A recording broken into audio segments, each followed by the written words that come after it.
नमस्कार, आज India news की टॉप 10 खबरों में आपका स्वागत है।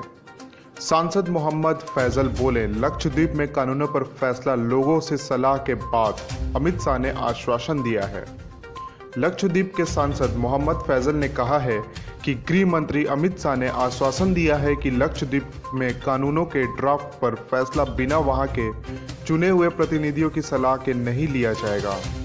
फैजल ने सोमवार को अमित शाह से मुलाकात के बाद मीडिया को यह जानकारी दी।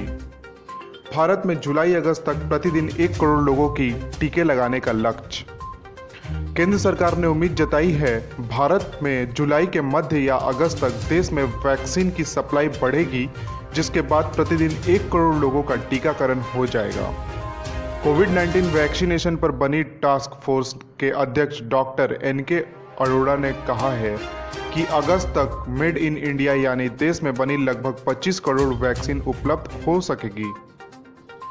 सांस रोक कर जिसका इंतजार हो रहा था वो खबर आ ही गई। पिछले साल भारत की जीडीपी में गिरावट आशंका से कम रही है और साल की चौथी तिमाही में जितने सुधार का अनुमान लगाया गया था उससे कुछ बेहतर आंकड़ा सामने आया है, लेकिन यह जीडीपी के मोर्चे पर पिछले 40 साल से भी ज़्यादा वक्त का सबसे खराब प्रदर्शन है। पिछले 24 घंटे में भारत में कोरोना वायरस संक्रमण के कुल 1,52,734 नए मामले दर्ज किए गए हैं। इस दौरान 3,128 लोगों की मौत हुई और इलाज के बाद ठीक होने पर 2,38,022 लोगों को अस्पताल से छुट्टी मिली। स्वास्थ्य मंत्रालय के आंकड़ों से जाहिर है कि देश में संक्रमण मामलों में तो कमी आ रही है, लेकिन मौतों की संख्या थमती नजर नहीं आ रही है।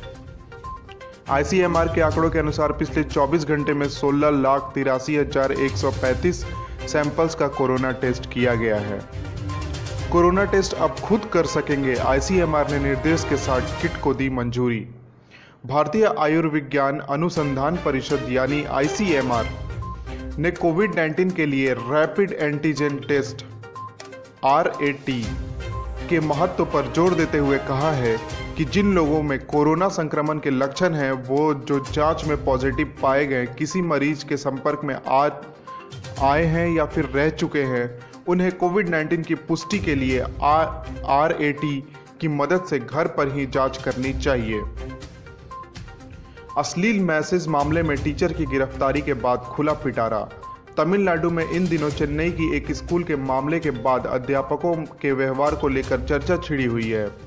चेन्नई में पिछले दिनों एक अध्यापक पर उनकी छात्राओं ने अंतरंग और अश्लील मैसेज भेजने के आरोप लगाए, जिसके बाद अध्यापक को गिरफ्तार कर लिया गया। प्रियंका गांधी ने शिक्षा मंत्री को लिखा पत्र, 12वीं की बोर्ड परीक्षा आयोजित न करने की दी सलाह। कांग्रेस महासचिव प्रियंका गांधी वाड्रा ने सोमवार को केंद्रीय शिक्षा मंत्री रमेश पोखरियाल निशंक को पत्र लिखा और महामारी के बीच कक्षा 12वीं की बोर्ड परीक्षा आयोजित नहीं करने की बात कही। उन्होंने पत्र में यह भी कहा कि अगर बच्चों के जीवन को खतरे में डालने वाली परिस्थितियों में धकेल दिया जाता है तो ये उनके साथ अन्याय होगा। काशी विश्वनाथ कॉरिडोर में जर्जर इमारत गिरने से 2 की मौत, 8 घायल। उत्तर प्रदेश के वाराणसी में मंगलवार सुबह बड़ा हादसा हो गया। यहां निर्माणाधीन विश्वनाथ कॉरिडोर के पास एक जर्जर इमारत गिर गई। इस भवन में वह लोग रहते थे जो विश्वनाथ कॉरिडोर में काम कर रहे थे। इस हादसे में 2 की मौत हो गई जबकि 8 घायल बताए जा रहे हैं। राजस्थान में कल से लॉकडाउन में ढील। राजस्थान ने लॉकडाउन के बाद कोरोना वायरस संक्रमण मामलों में आई गिरावट को देखते हुए 2 जून से संशोधित लॉकडाउन लागू करने का फैसला किया है, जिसमें व्यावसायिक गतिविधियों को सीमित छूट दी गई है।